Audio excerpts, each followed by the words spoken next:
सो है guys, welcome back to my two videos. तो इस वीडियो में दोस्तों डिस्कस करने वाले हैं यहाँ पर कुछ इंपॉर्टेंट कंपनीज़ को और उनसे रिलेटेड कुछ इंपॉर्टेंट अपडेट्स हैं जिसकी बात करेंगे इस वीडियो में। तो चलिए दोस्तों वीडियो की शुरुआत करते हैं। सबसे पहली कंपनी को डिस्कस करते हैं। पहली कंपनी का नाम है जुपिटर वैगन्स लिमिटेड।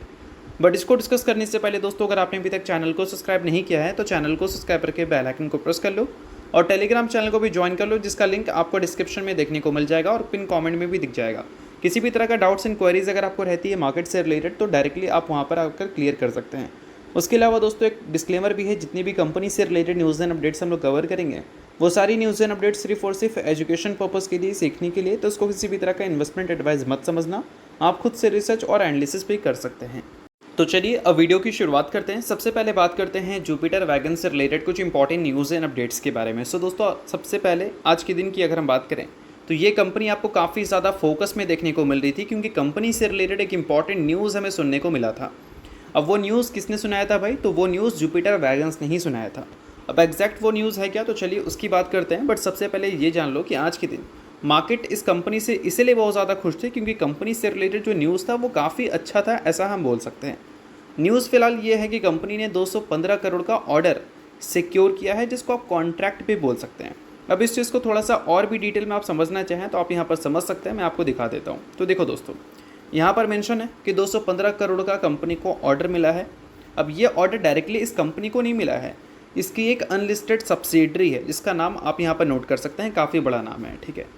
अब उसको मिला है एक LOI यानी कि लेटर ऑफ इंटेंट 19 अगस्त 2025, और इसके बदले क्या होगा कि 5376 व्हील सेट वो सप्लाई करेगी फॉर वंदे भारत ट्रेन, यानी कि वंदे भारत ट्रेन के लिए 5376 व्हील सेट को सप्लाई करने के लिए इनकी जो अनलिस्टेड सब्सिडरी है, नाम मेंशन है यहाँ पर, उसको मिला है 215 करोड़ का ऑर्डर। अब देखो, किसी कंपनी की सब्सिडरी को अगर ऑर्डर मिले तो अल्टीमेटली उस सब्सिडरी के लिए तो वो काफ़ी अच्छी बात है, बट उसको ऑन कौन करती है? अब जो उसकी पेरेंट कंपनी है तो अल्टीमेटली सबसे ज़्यादा बेनिफिट तो उसको है, बट उसकी पेरेंट कंपनी को उससे भी ज़्यादा बेनिफिट है क्योंकि वो 100% स्टेक उस कंपनी का ओन करती है इस वजह से।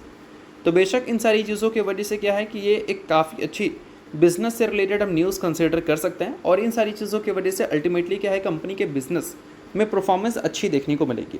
बट काफ़ी सारे लोग इस बात को लेकर कन्फ्यूज़ हैं कि पिछले कई टाइम से इस कंपनी को ऑर्डर्स तो अच्छे मिले हैं, बट फिर भी पिछले एक साल में अगर इस कंपनी के रेवेन्यू एंड प्रॉफिट ग्रोथ को देखें तो वो हमें डिसअपॉइंटिंग देखने को मिलती है।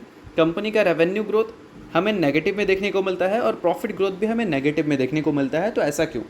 तो देखो दोस्तों, कोई भी कंपनी का बेसिकली 3 फेज़ हमें देखने को मिलता है, जिसमें एक फेज़ होता है ग्रोइंग फेज़, जहाँ पर कंपनी लगातार रेवेन्यू एंड प्रॉफिट को ग्रो करती हुई दिखती है। एक होता है कंसोलिडेशन फेज़, जहाँ पर कंपनी के रेवेन्यू एंड प्रॉफिट ग्रो नहीं हो पाते हैं, और एक होता है डी ग्रोथ फेज़, जहाँ पर कंपनी के रेवेन्यू एंड प्रॉफिट नीचे जाते हैं। अब इस कंपनी के साथ कौन सा फेज़ चल रहा है भाई? तो ये कंपनी के साथ बोल सकते हैं डी ग्रोथ फेज़ तो नहीं है, क्योंकि कंपनी को लगातार ऑर्डर्स मिल रहे हैं, बट फिर भी अगर रेवेन्यू और प्रॉफिट नीचे जा रहा है तो इसको हम कंसोलिडेशन फेज़ का भी नाम दे सकते हैं। ऐसा क्यों? अब देखो, कोई भी मैन्युफैक्चरिंग कंपनी जो होती हैं उसका एक लिमिट होता है। लाइक मान लो ये कंपनी का एक लिमिट है जिसमें कंपनी 100 चक्के को बना सकती है। कंपनी का प्लांट है जहाँ पर मान लो 100 चक्का ही बन सकता है अगर हम ट्रेन की बात करें तो। अब अगर कंपनी को मान लो 2000 चक्के के कॉन्ट्रैक्ट मिल गए तो कंपनी का जो प्रोडक्शन यूनिट है वो तो 100 चक्का ही बना सकता है। अब 2000 चक्का कंपनी कैसे बनाएगी? तो उस केस में क्या करती है कंपनी? कैपेक्स करती है, पैसा इन्वेस्ट कर अपनी फैसिलिटीज़ को बढ़ाती है। ये जो कंपनी का प्लांट है ये मान लो कंपनी बड़ा कर ले, या फिर हो सकता है इसके अलावा कंपनी एक और प्लांट खोल ले।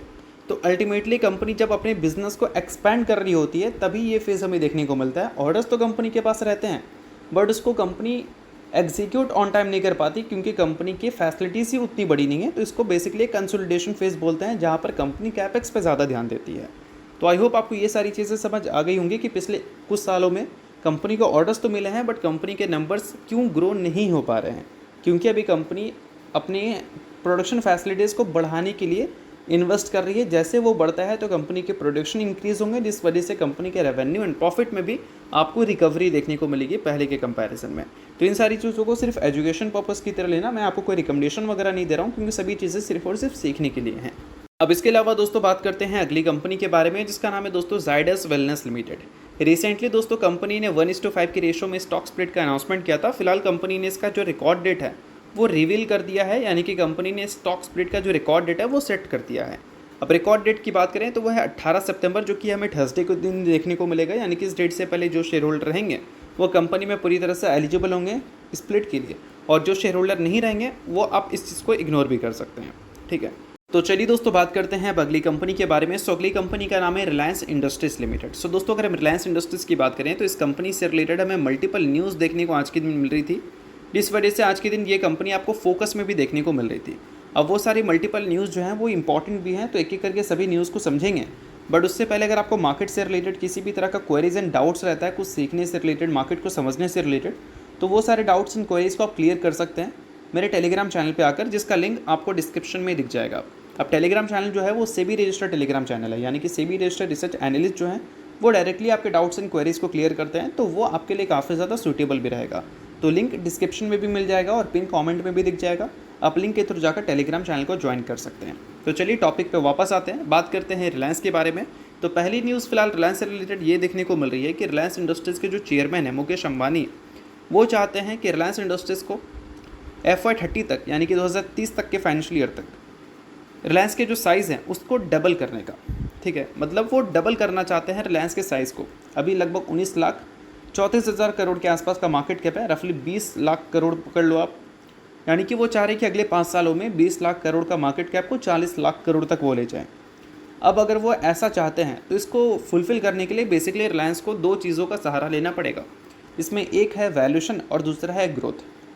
अब कोई भी कंपनी पी एक्सपेंशन के बेसिस पे शॉर्ट टर्म में काफ़ी बड़ा बन जाती है, आप सभी ने काफ़ी बार विटनेस किया होगा। लाइक अगर हम बात करें रेलवे कंपनीज़ के बारे में, तो 2020 में उन कंपनी के नंबर और 2025 में उन कंपनी के नंबर को देख लो। नंबर में जो ग्रोथ आपको दिखेगी उससे कई ज़्यादा ग्रोथ आपको उनकी स्टॉक में दिखेगी, क्योंकि उस पीरियड में पी एक्सपेंशन हमें देखने को मिला था। और कोई कंपनी के ग्रोथ के बेसिस पे बेसिकली अगर कोई कंपनी बड़ा बनती है तो वो ज़्यादा सही होता है, ऐसा मैं मानता हूँ, और ऐसा काफ़ी सारे एनालिस्ट और काफ़ी सारे बड़े बड़े इन्वेस्टर भी मानते हैं।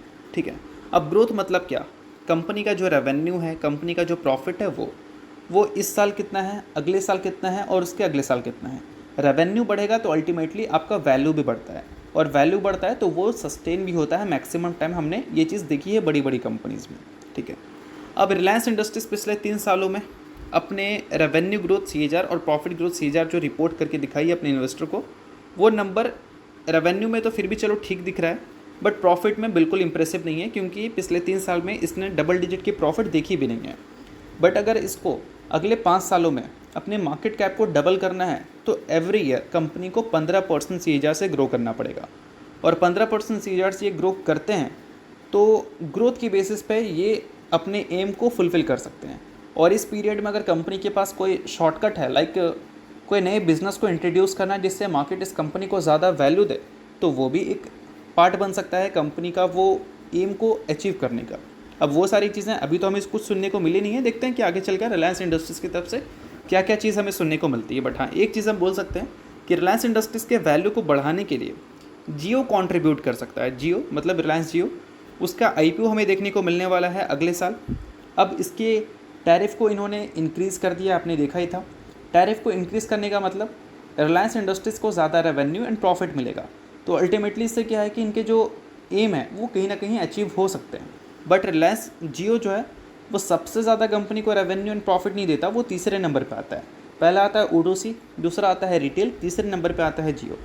तो O2C और रिटेल को बड़ा करना पड़ेगा, तब जाकर ये 15% का जो CAGR है वो अचीव हो सकता है। और अभी क्या हुआ है कि सेबी ने रिलायंस जियो के IPO से रिलेटेड एक बड़े रूल को पास किया है, जिसमें उन्होंने बताया है कि 1 लाख करोड़ के ऊपर का जो कंपनी होती है उसके अगर IPO आते हैं तो 25% का जो बोल सकते हैं स्टेक पब्लिक को देना होता है वो एज इट इज़ रहने वाला है, बट उसका जो टाइम फ्रेम है वो बढ़ा दिया जाएगा। अब इसकी वजह से क्या है कि जो भी कंपनी 1 लाख करोड़ के ऊपर के मार्केट कैप पे है तो वो कंपनी को प्रॉब्लम नहीं होगा वैल्यूएशन को खोने का। तो इस वजह से बोल सकते हैं कि चीज़ें ज़्यादा ईजी हो गई हैं रिलायंस जियो के लिस्टिंग के लिए। और इन सारी चीज़ों की वजह से अल्टीमेटली आगे चलकर यानी कि 29 अगस्त को जो AGM होने वाला है उसमें कुछ रिलायंस जियो के IPO से रिलेटेड भी हमें न्यूज़ सुनने को मिल सकती है। तो इन सारी चीज़ों को नोट कर लेना आप। इसके अलावा दोस्तों बात करते हैं अगली कंपनी के बारे में, जिसका नाम है PG इलेक्ट्रोप्लास्ट लिमिटेड। अब देखा जाए तो कल के दिन एक न्यूज़ हमने इस कंपनी से रिलेटेड कवर किया था। न्यूज़ क्या था भाई कि एफ में इस कंपनी को बैन कर दिया गया था। जैसे ही बैन से कंपनी को एग्ज़िट मिला तो कंपनी में आपको अच्छी तेज़ी देखने को मिली। इसके पीछे का भी एक रीज़न था, कंपनी ने एक बोल सकते हैं न्यू सेगमेंट में एंट्री करने से रिलेटेड इन्फॉर्मेशन दी थी, जिसकी बात हम लोग आगे करेंगे। बट बैन क्यों किया गया था, तो बैन करने का सबसे बड़ा रीज़न क्या था भाई, तो सबसे बड़ा रीज़न मैं आपको दिखा देना चाहूँगा। यहाँ पर एक लिमिट रहता है जिसको बोलते हैं मार्केट वाइड पोजीशन लिमिट, ठीक है। और ये जो लिमिट है वो 95% रहता है। उसके ऊपर जब नंबर जाता है तो बैन हो जाती है कोई भी कंपनी उस पर्टिकुलर एक्सचेंज से, लाइक NSE में लिस्टेड है या फिर BSE में लिस्टेड है, ठीक है।